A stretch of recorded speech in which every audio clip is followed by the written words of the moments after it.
केकांत साहेब, town planning department. मग सभागृह नेत्यांनी जो मुद्दा उपस्थित केला आहे, मीही प्रश्न तेच विचारले तुम्हाला की महापौर महोदया, असे भूखंड जे शहरासाठी बघा, सिडकोने शहरचं नियोजन करताना शहराच्या दाटीवाटीच्या क्षेत्रात किती चुका काय झाल्या, आज गावगावठाणाच्या अनुषंगाने शहर ज्या गरजेच्या गोष्टी आहेत ते भूखंड शहराला आज किती गरजेचे आहेत, हे अधिकृतरित्या ह्या सभागृहाच्या माध्यमातून आरक्षण त्या नगरसेवकांनी सदस्यांनी त्यावेळेस सुचवलेले होते. दरम्यानच्या काळात आपण जे सांगता की सिडकोने त्यांचं हे केलं, शासनाने कळवलं, परंतु या शहराची गरज पाहता आपण या शहराच्या सेवेतल्या महानगरपालिकेचे एक सन्माननीय अधिकारी आहात. आपली जबाबदारी होती की अशा प्रकारे कुठल्याही गोष्टीला मंजुरी किंवा आपल्याकडून CC देणं क्रमप्राप्त नव्हतं. त्यानंतर असाही विषय आपल्याला थोडक्यात विषयांतर करतो. सभागृह नेते साहेब, आपणही थोडंसं याच्यात लक्ष द्या की आपण जेव्हा आरक्षण ते सभागृह माध्यमातून ठेवलेलं आहे आणि तरीसुद्धा CC दिली, परंतु 1-1.5 वर्षापासून आमच्या इथलं आरक्षण असून सुद्धा, म्हणजे कुक्षेत गाव हे पुनर्वसित गाव आहे, त्याच्यावर MIDCने हायकोर्टाने आरक्षण दिलेले आहे. आपण आपल्या डिपार्टमेंटला चित्र रंगवून काय केलं, भूखंडाचा कलरच बदलून टाकला. उच्च न्यायालयाच्या आदेशानुसार असलेल्या भूखंडाचा कलरच बदलून टाकला. कलर बदलला, आम्ही वर्षभर आपल्याकडे फेऱ्या मारल्या, टेंडर झालं, आज 2 वर्ष. CC दिली जाते का? CC दिली का? काय कारणानं CC देण्याचं? एका बाजूला कोणाचा भूखंड आहे तो? महापालिकेकडे वर्ग झाला आहे. महापालिकेच्या सामाजिक सुविधांच्या भूखंडाला CC द्यायला डिपार्टमेंटला 2 वर्ष लागली. 2 वर्ष. आता 2 वर्ष तुम्ही दिली नाही का माननीय आयुक्तांनी दिली नाही ते माझा विषय नाही, का डिपार्टमेंटने दिली नाही, ज्यांनी नाही दिली, पण 2 वर्ष सामाजिक सुविधांच्या सभागृहाने नोंद घ्यावी. सामाजिक सुविधांचा भूखंड म्हणजे आपला महानगरपालिकेच्या मालकीचा आपल्या भूखंडाला आपण DP प्लानचं नियम दाखवून CC नाही दिली असता काय, आज मी तेच नाही दिली 2 वर्षात. पण ह्या 2 वर्षात या सभागृहानं आरक्षण दाखवलेल्या कित्येक भूखंडांना आपण CC दिली. म्हणजे मी आरोप नाही करत, पण ही उजागरता आणतो. बिल्डर असेल CC लेके जाओ, आणि नागरिकांच्या सेवा असतील थांबा, नियम आहे, शासनाला विचारायला लागेल, डिपार्टमेंटला कळवायला लागेल, नियम पाहायला लागेल, सगळं पुस्तक आमच्या लोकांसाठी. 2 वर्ष पत्रे मारून आहेत कुक्षेत गावात, पत्रे प्लॉटला. आणि मग हे सगळा काळा बाजार बोलू का शब्द? संसदीय आहे. माननीय आयुक्त साहेब, आता डॉक्टर कैलास शिंदे साहेबांना जर असतील दालनात तर मी निमंत्रित करेन, या. हा एवढा छोटा विषय नाहीये. या शहराच्या मूलभूत सुविधांवर घाला घालणाऱ्या चोर लोकांच्या बाबतीतला विषय. या शहराची मूळ म्हणजे सर्वोच्चाई तुमच्या वार्डात खेळाचं मैदान असेल ना, टेंडर काढून विकला गेला आणि आपला जिथं अधिकार आहे CC त्याविषयी थांबू शकतो, आपण नाही थांबवल्या, आपण देऊन टाकल्या परवानग्या. कोणाच्या वार्डातले समाज मंदिरं, कोणाच्या वार्डातले उद्यानं. मूळ जेव्हा हा सभागृह इथं प्रेझेंटेशन जेव्हा तुम्ही दाखवलं, आमचे आरक्षण तुम्ही नोंदवा, रस्ते डिवायडेशन, सगळ्या गोष्टी, रुंदीकरण वगैरे सगळं आम्ही आमच्या लोकांच्या गरजा तिथं मांडल्या. परंतु त्या डिपार्टमेंटचं एक काम होतं, राज्य शासन नाही, राज्यातले काही शासनकर्त्यांना त्यांच्या मर्जीनं चालवायचं होतं, आणि त्या दृष्टिकोनातून ते चालवलं गेलं. सागर नाईक साहेब सभागृह नेते जे विचारतात ना, कायदा सांगा, नियम सांगा. कायद्याच्या अनुषंगाने दिले गेले असेल तर नक्की आम्ही तुमची पाठ थोपटू, पण कायदा तोडून केला असेल तर महापौर महोदय, काय आयुक्त महोदय, आपण याचा खुलासा करावा. कायद्याच्या पुढे जाऊन काही गोष्टी झाल्या तर काय करावं. 2 वर्ष मला सभागृहात बोलायला काय वाईट वाटणार नाही. सुधाकर सोराणे साहेब, संघर्ष आम्ही केला का? आम्ही सत्ताधाऱ्यात नव्हतो, दादा नव्हते ना सत्तेत, म्हणून आमच्यावर राग काढला.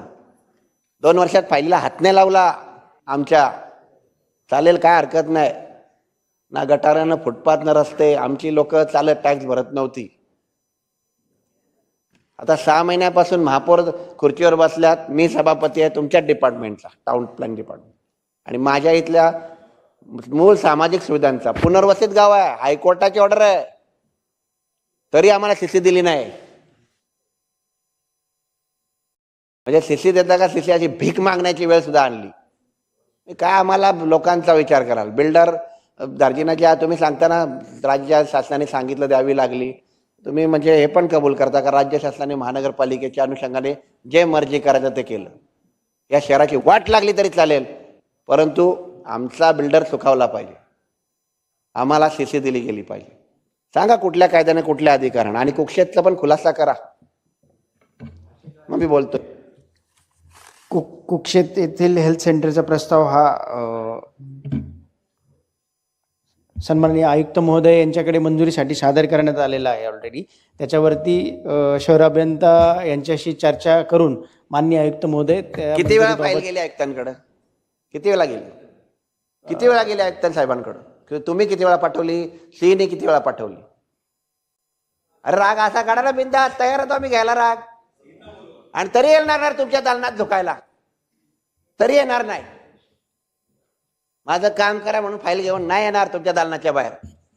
लोकांनी निवडून दिलंय, तुम्ही नाही दिलं. त्या लोकांच्याकडे हात जोडू आम्ही, तुमच्याकडे नाही जोडणार. सीना काय, सीने पाठवले त्यांच्याकडे, सीने पाठवले. अरे 2 वर्ष बेऱ्या मारतो, 2 वर्ष, 2 वर्षात आमच्यासारखे हाल कोणी नाही पाहिलेत. इमानदारीचा हाल, आम्ही सुखात आहोत, आम्ही नाही सोडलं. त्रास देण्याचा प्रकार असतो केला तुम्ही, पण आता आमच्याकडे आम्ही सत्तेचा दुरुपयोग नाही करत, आम्ही कायद्यावर चालणार, कायद्याने चालणार. आम्हाला सांगा नियमात काय आहे, नियमात आहे की नाही सांगा.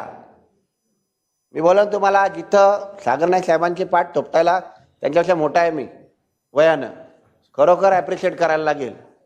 या शहराच्या अशा चुकीच्या गोष्टींना उजागर करून या सभागृहाचं लक्ष वेधणं अत्यंत गरजेचं होतं. आणि ह्या चुकीच्या गोष्टी म्हणजे ज्या ज्या ठिकाणी ते निशाण झालंय का, आता कोर्टामध्ये जायला लागले त्याला, कोर्टात एका सदस्याला, आयुक्तांच्या दालनात तो त्रागा करायचा, सातत्यानं सांगायचा की या शहराचे आरक्षण तोडले जात आहेत, या शहरावर घालला घातले जात आहे, काहीतरी थांबवा करा, सीसी देऊ नका म्हणून माननीय विद्यमान आमदार तेव्हाचे गणेश, आताचे विद्यमान मंत्री आणि तेव्हाचे तत्कालीन आमदार म्हणजे ह्यांनी सुद्धा सातत्यानं विनंती केली की असं नाही करू शकत. हायकोर्टात जावं लागलं, ठीक आहे, कोर्ट किंवा हे सुप्रीम कोर्टापर्यंत सीसी दिली गेली. मग त्या शिष्या तुम्ही सांगतात ना की नियमाच्या अनुषंगाने द्याव्या लागल्या. आमचा नियम कुठं अडला ते खुलासा करा. तो जर नियमात होता ना, आमचं तर डीपी मध्ये सगळीकडे होतं. आम्हाला तर आरक्षण माननीय उच्च न्यायालयाची ऑर्डर वाचून दाखवू का? हायकोर्टाची ऑर्डर आहे आयुक्त साहेब की ह्या आरक्षण ह्या कुक्षेत गावासाठी ह्या उपयोगासाठी दिले. डीपी मध्ये चेंजेस आम्ही विनंती केली त्यांना, गरज कसली आहे, काय कसलं, कसं करू. ते बोलले नाही, आयुक्त बोलले डीपी ते आहे ते चेंज नाही करू शकत, आहे त्या गोष्टीसाठी वापरावं लागेल. बरोबर ना? त्यांनी शासनाकडे पाठवले, हे केलं. आता आहे त्याला पण शिस्ती नाही द्यायची. ह्यांनी माझ्या चर्चा करून दे, त्यांनी माझ्या चर्चा करून दे. चर्चा करून काय करणार आहात? काय चर्चा करून करणार? सामाजिक सार्वजनिक भूखंडाच्या करिता लोकहिताय निर्णय करते या सभागृहानं 2020 साली मंजुरी दिली, टेंडर झाला, त्याच्यावर हे आर्किटेक्ट नेमून सगळा नियमावलीत झालं, कॉन्ट्रॅक्टर नेमला गेला. 2 वर्षापूर्वीपासून तो कॉन्ट्रॅक्टर आणि तो आर्किटेक्ट तुमच्याकडे फायली घेऊन फिरतो. मंजूर देता का? सीसी नाही दिली. किती दुर्दैव असेल की महापालिकेच्या एखाद्या वास्तूला महापालिका सीसी देत नाही, परंतु बिल्डर करिता सगळे नियम धाब्यावर ठेवून सीसी दिल्या गेल्या. आहे ना केकांत साहेब? याबाबत तो जो भूखंड आहे तो MIDCने हेल्थ सेंटर या कारणाकरता दिलेला होता आणि त्या ठिकाणी फिटनेस सेंटर प्रस्तावित होतं. त्यामुळे त्या बाबतीत थोडी तांत्रिक अडचण निर्माण झालेली होती म्हणून हे केलं. नंतरच्या कालखंडामध्ये आपणाला माहिती आहे की आपण शासनाकडे ऑलरेडी त्याबाबत पत्रव्यवहार करून तो भूखंड जो आहे त्याचा वापर हा आपल्याला फिटनेस सेंटरच असा ठेवावा हा देखील आपण केलेला आहे आणि त्याचा पाठपुरावा देखील आहे. EPमध्ये आपण त्या भूखंडाचं आरक्षण हे आता हेल्थ सेंटरऐवजी फिटनेस सेंटर करावं असं देखील शासनाला विनंती केलेली आहे. आता आपण तो प्रस्तावित करताना हेल्थ सेंटरसाठीच प्रस्तावित केलेला आहे. केवळ काही तांत्रिक याच्यासाठी नाही. तुम्ही परत त्या मूळ मुद्द्यावर येतात. मी तेच बोललो ना की पहिले MIDCने दिला भूखंड, कशासाठी दिला? Health centre. हेल्थ सेंटर होता ना आमचा, हो. त्याच्यावर उद्यान कोणी काढलं? त्याच्यावर उद्यान कोणी केलं? जो मूळ विकास आराखडा तयार झालेला होता 2019 साली. हा, त्याच्यावर उद्यान कोणी केलं? तेव्हापासून त्याच्यावरती उद्यान होतं. कोणी उद्यान केलं? तदनंतर ज्या वेळेस प्रसिद्ध झाल्यावरती ही बाब निदर्शनास आल्यावर आपण हरकत नोंदविली. त्या हरकतीस अनुसरून पहिली आपण गोष्ट त्याचा आहे जो वापर आहे आपणच बोललात MIDCने तो भूखंड कशासाठी दिला? तो हेल्थ सेंटरसाठी दिलेला आहे. कोणी मागणी केली उद्यानाची? त्याच्यावर कोणी मागणी केली? मागणी कोणी केली? नव्हती केली. हायकोर्टाने सांगितलं तो कुक्षेतच्या हेल्थ सेंटरसाठी पुनर्वसनासाठी दिला नाही, त्याच्यावर जातोय. मागणी- त्याच्यात कुठल्याही प्रकारचा कोणी मागणी केली? त्याच्यावर उद्यान? मागणी नव्हती झालेली. मग आपाप तुमच्या मनात आलं, नाही करून नाही, तो टाकलं. 2019ला जो मूळ आराखड्याचा प्रारूप आहे, जे सन्माननीय आयुक्त महोदय तत्कालीन म्हणजे तुमच्या मनात त्या आयुक्ताने चुकी केली? नाही नाही नाही, मी मी मी मग repeat- विषय भरकटतोय. विषय त्या अनुषंगाने नेऊ नका तुम्ही. आता तुम्ही सांगता मूळ हेल्थ सेंटरसाठी आलाय, मग हेल्थ सेंटरला सीसी दिली का? त्याला हेल्थ सेंटरला का नाही सीसी दिली? आणि चर्चा का लिहिली? एक मस्त पेन चालतो, फक्त कुठली फाईल जाऊन दे, चर्चा. या या ठिकाणी- महापालिकेत एक स्पष्ट काम नसेल करायचं तर त्याच्यात लिहिलं जातं चर्चा. तो MIDC कडून जो आलेला वापर होता तो हेल्थ सेंटर होता. हा. आणि त्या ठिकाणी जो प्रस्ताव चेंज महासभेने केला, त्यानंतर झालं ते चेंज केला. हेल्थ सेंटर तुम्ही काय बोलात? फिटनेस सेंटर नाही देऊ शकत, शासनाकडून मंजुरी, DP मंजूर नाही. काय सांगितलं? DP मंजूर नाही. DP मंजूर नाही. हाच विषय मुद्दा आला आता. DP मंजूर नाही ना? DP मंजूर नाही ना? मग तुम्ही कसे दिले? बिल्डरला साठी देऊ शकता. त्या ठिकाणी जो वापर आहे, त्या ठिकाणी जे निर्देश होते शासनाचे निर्देश जे अरे आमच्यासाठी बोललं ना, शासन कोणाचं?